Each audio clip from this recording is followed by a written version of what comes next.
Sumainyo ang Panginoon. At sumayin. Ang talinhaga. Ito yung tanong ng mga alagad kay Jesus. Bakit gumagamit si Jesus ng talinhaga? O kung tawagin natin ay parabola. No? Anong ibig sabihin ng talinhaga? Nakakaalam ba sa inyo kung anong ibig sabihin ng talinhaga? No?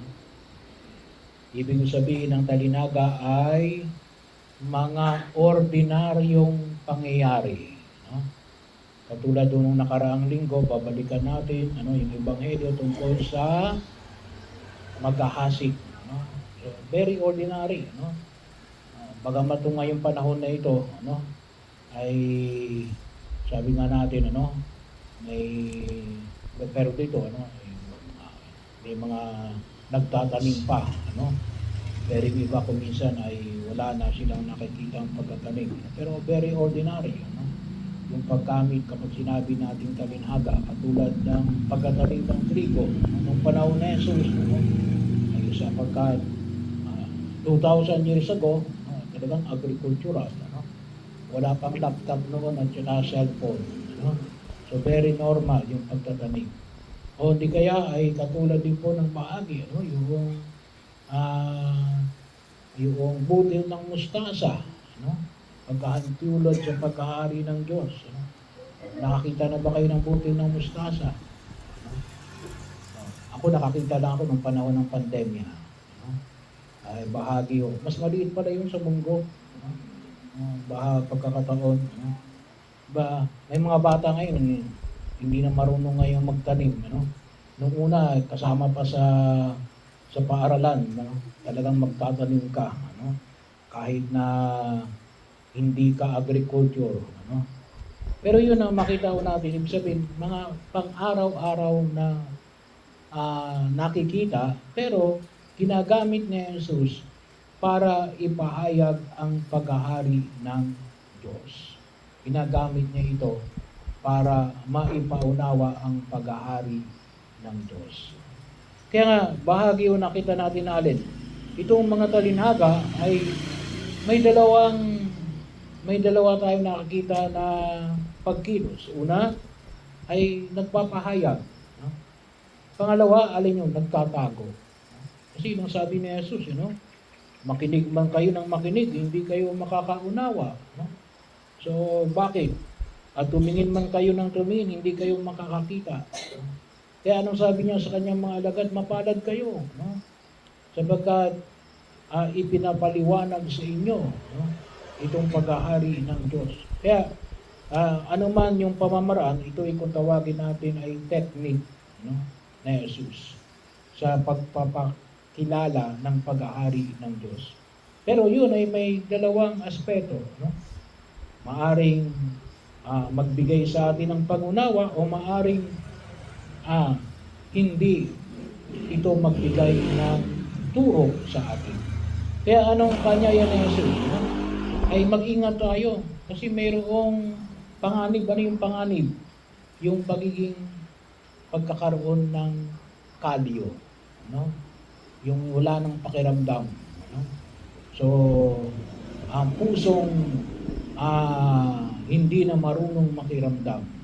Pag-ingatan natin kasi kuminsan makita natin, makinig man tayo ng makinig, marami tayong binabasa, halos mabasa na natin yung buong Biblia, pero kuminsan nagkaroon na ng kalyo. Bakit? Walang epekto, walang pagbabago. Bakit? Ayaw nating kumilos, ayaw nating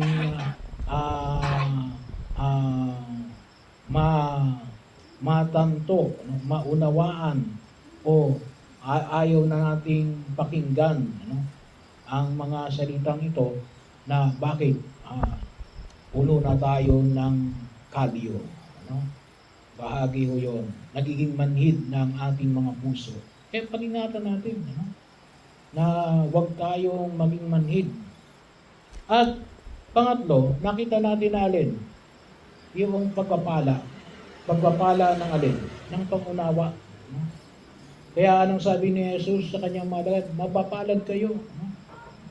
The beatitudes of perception. no?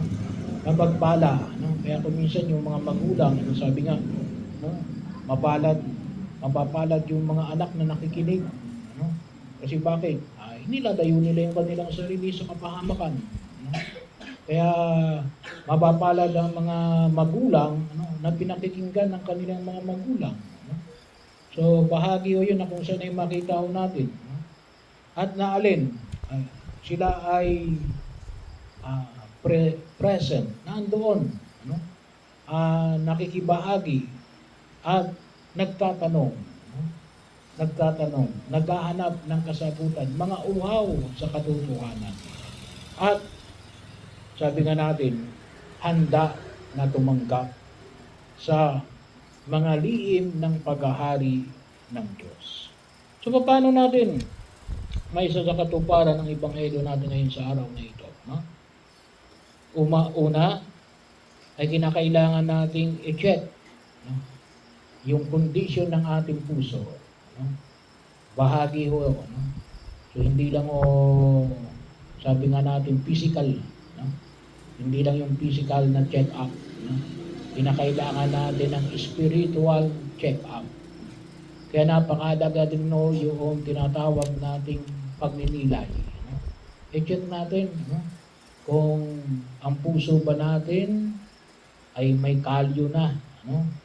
Wala na bang pinapakinggan, no? Ito baga ay kaya pang tumanggap ng mga paanyaya at hamon ng daigdig na ginagalawan natin, no?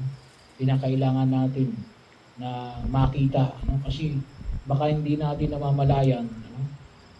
Pagkakataon yun, parang kalyo, no? Sa kamay, no? Kapag hindi yun na-check na may kalyo na pala, kaya kahit wala ka ng pakiramdam, no? So ganoon din yung ating mga puso. Tayo inaanyahan ng Poong May Kapal na hilingin natin sa harapan ng Poong May Kapal at patuloy tayong magnilay sa biyaya ng Espiritu Santo. Pangalawa, kinakailangan nating yakapin ang paghahanap ng pagkaunawa, no? Sana po hindi matigil yung ating paghahanap ng pagkaunawa, no? Yung sabi nga natin yung kalooban natin na naghahanap na matuto at patuloy na umunawa. Huwag nating isipin na alam na natin lahat, no? Na pagkakataon at makita natin na ito ay kinakailangan natin ng pagpapanibago. Bakit? Yung ugnayan natin tungkol sa ating pananampalataya ay isang paghahalin tulad sa isang relasyon. Maganda ho yung unang pagbasa, no? Sa aklat ni Propeta Jeremias. Anong sabi rito? No? Inalintulad ng Diyos ang kanyang ugnayan sa Israel. No? Ano yung ugnayan ng Diyos at ng Israel? Ano yung ugnayan na ipinamanig rito sa unang pagbasa? Bilang mag-asawa. Yun yung paralel na ipinamanig ang pagpapahintulad ni Propeta Jeremias ng relasyon ng Diyos at ng tao o ang relasyon ng Israelita at ng Diyos, no? Na bilang mag-asawa.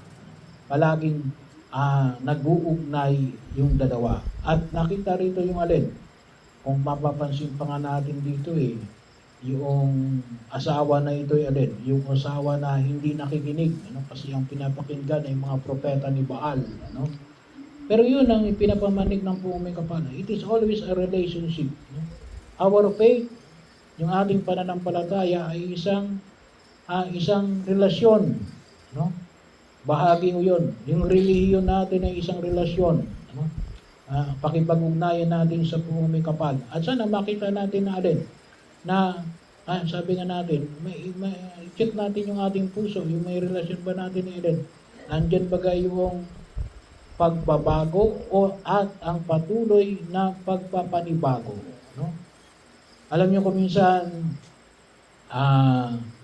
yung kalimitan sinasabi ko na huwag tayong masanay na ang maging pamantayan natin ay katulad lang ng dati. Ano? Sapat ang pamantayan ng ating pagkilos at pagkipag-ugnayan natin sa bawat isa at sa Diyos ay alin. Dapat mas maigi kaysa dati. Ano? Kasi tayo ay alin patuloy na nag-aaral at matututo. Ano? So bahagi o yun.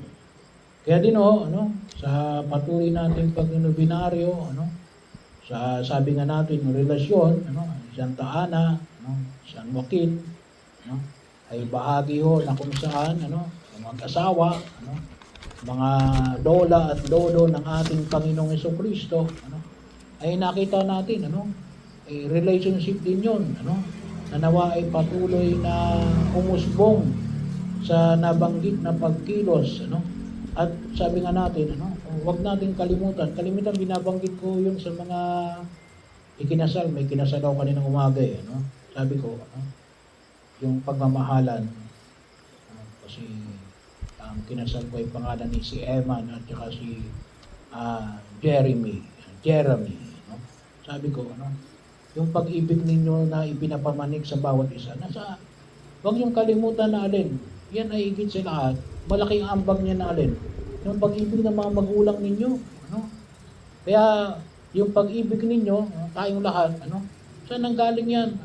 Kasi una tigitila, itinanim yan nino, ng mga magulang natin, ng tatay natin at ng nanay natin. Huwag hindi natin pwedeng sabihin na walang kaugnayan. At nawa, habang tayo tumataak sa daigdig na ito, lalo natin ipinalalago yung pagkahalagahan na yan. Kaya si Jesus, bahagi rin ng kanyang pagkilos na alin, hindi lamang kay Maria, kundi alin, ipinunda rin niya na alin, ng nanay ni Maria at ng tatay ni Maria, si San Joaquin at si Santa Ana. Kaya nga, sa ating panalangin, Lord, open our eyes to see your wonders, open our ears to catch your whisper and to give it a soft, receptive hearts that are ready to embrace the secrets of your kingdom. Panginoon, buksan mo ang aming mga puso para makita ang iyong mga kababalagan. Buksan mo ang aming mga mata, ang aming mga tainga, upang makita namin ang iyong mga ibinubulong at bigyan mo kami ng maayos at mapagtanggap na mga puso na handang yumakap na makita ang sekreto ng iyong kaharian.